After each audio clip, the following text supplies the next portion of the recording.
اللہ فرماتا ہے ما یفعل اللہ بعذابکم، وہ تمہیں عذاب دے کے کیا کرے گا؟ ذرا لہجہ دیکھیے، ذرا انداز، ما یفعل اللہ بعذابکم، وہ تمہیں عذاب دے کے کیا کرے گا؟ تم اس کی مخلوق ہو، اپنے دستے قدرت سے اس نے تمہیں بنایا ہے، تو وہ تمہیں عذاب دے کے کیا کرے گا؟ اس کی ضرورت نہیں ہے کہ تمہیں عذاب دے، نہ اس کی چاہت ہے کہ تمہیں عذاب دے، کوئی خود چھلانگے لگائے تو اس کی مرضی۔ فرمایا کہ ما یفعل اللہ بعذابکم، وہ تمہیں عذاب دے کے کیا کرے گا؟ ان شکرتم وآمنتم، اگر تم شکر ادا کرو اور ایمان لاؤ تو وہ تو قدردان ہے جو کوئی اس کا شکر کرتا ہے اور جو اس پر ایمان لاتا ہے۔ تو اللہ اس کے لیے عذاب نہیں رکھا، اس کے لیے رحمتیں رکھی ہوئی ہیں۔ تمہیں دستے قدرت سے بنایا ہے اور وہ تمہیں خوش دیکھنا چاہتا ہے، تمہیں خوشحال دیکھنا چاہتا ہے، تمہیں سرشار دیکھنا چاہتا ہے، تمہیں نہال دیکھنا چاہتا ہے، تمہاری زندگی کو خوشگوار دیکھنا چاہتا ہے۔ تم نے اپنے آپ کو خود اپنے اعمال کی وجہ سے مصیبتوں میں ڈالا ہے، تو کہا شکر کرنے کی عادت ڈال لو، دیکھنا پھر اللہ تعالیٰ جل شانہ کی رحمتیں تمہارے اوپر کس طرح اترتی ہیں، اس کی نوازشیں تمہارے اوپر کیسے برستی ہیں۔ توکل اگر ہم سیکھ جائیں تو توکل ایک ایسی دولت ہے کہ جو خوشحال زندگی کی ضمانت بنتی۔ جب ہم اللہ پر توکل نہیں کرتے اور ہم سمجھتے ہیں یہ سب کچھ ہماری محنت کا نتیجہ ہی ہوگا، اور نتیجہ جب نہیں آتا تو پھر ہم بے چین مضطرب ہو جاتے ہیں، اور جب ہم اس پہ توکل کر لیں تو پھر ہمارا صرف اتنا ہی کام ہے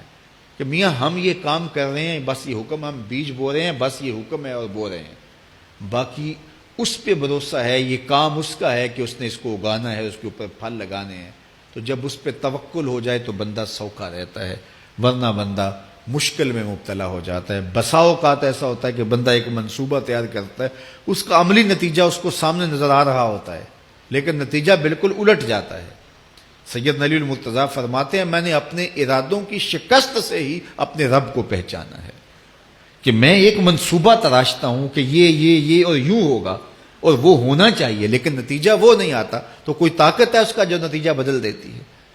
تو بندہ اس طاقت پہ یقین کرتے، اس پہ توکل کر کے جو ہے وہ اس پہ بھروسہ کر لے تو زندگی سوکھی ہو جاتی ہے۔ مغرب میں جو اللہ پر یقین نہیں رکھتے وہ خودکشی کر لیتے ہیں کہ یہ کیوں ہو گیا، ایسا نہیں ہونا چاہیے تھا، لیکن ہم خودکشی اس لیے نہیں کرتے، ہم کہتے ہیں میرا رب جس طرح چاہے اس طرح ہی ہوتا ہے، جو اس نے طے کیا ہوا ہے وہ کر کے رہتا ہے۔ اس لیے تم اس پہ توکل کر لو اور اس پہ بھروسہ کرو۔ حضور علیہ الصلوۃ والسلام نے فرمایا لو انکم توکلون علی اللہ حق توکلہ، اللہ پر توکل کرنے کا جو حق ہے اگر تم وہ ادا کر دے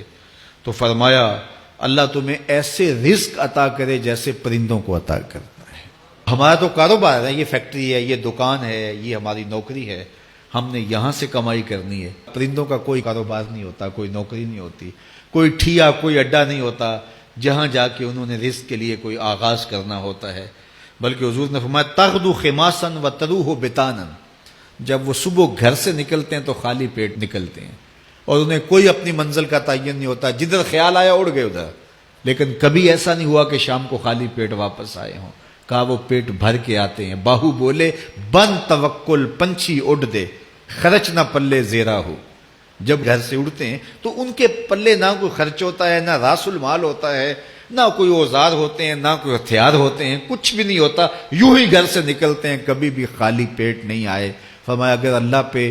پرندے توکل کر لیں تو اللہ اسے بھی عطا کرتا ہے، تم توکل کرو گے تو تمہیں عطا نہیں کرے گا، تو تمہاری زندگی سوکھی ہوگی۔ گھر سے نکلو کام کے لیے، فیکٹری کے لیے، مزدوری کے لیے، لیکن ٹینشن نہیں لینی کہ کیسے ملے گا، کیسے ہوگا، درود پڑھتے جاؤ اور مصطفیٰ کریم پہ سلام پڑھتے جاؤ، وہ تمہارے لیے رزق کے دروازے کھول دے گا۔